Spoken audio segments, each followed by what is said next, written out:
Untuk yang keenam kalinya Saifuddin Aswari Rifai, mantan Bupati Lahat yang merupakan saksi kunci juru sidang dugaan korupsi pengelolaan tambang, izin pertambangan batu bara pada PT Andalas Bara Sejahtera tahun 2010 sampai 2014 yang merugikan negara 488 miliar rupiah tidak hadir lagi.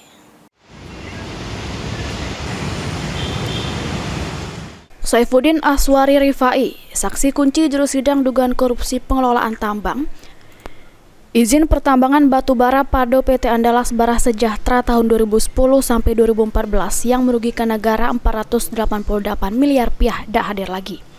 Juru kasus yang menjerat 6 terdakwa yakni Endre Saiful, Gusnadi, sama Budiman, sama 3 petinggi Dinas Pertambangan dan Energi Kabupaten Lahat periode 2010-2015, Misri selaku Kepala Dinas, Saifullah Aprianto sama Lepi Desmianti. Dah hadirnya mantan Bupati Lahat Saifuddin Aswari ini untuk yang keenam kalinya. Jaksa Penuntut Umum Kejati Sumsel juru persidangan mengungkapkan kalau pihaknya sudah melakukan pemanggilan terhadap yang bersangkutan, tapi sampai ini Aswari tetap tidak hadir dengan kate keterangan. Sedangkan dua saksi lainnya yang tidak hadir juga yakni Edward Chandra yang ada gawe untuk ngadir ke acara sama Mahyudin tidak hadir kena sakit.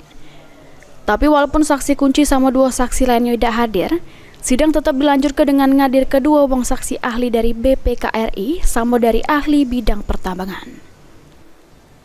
Heru Wahyudi, PAL TV.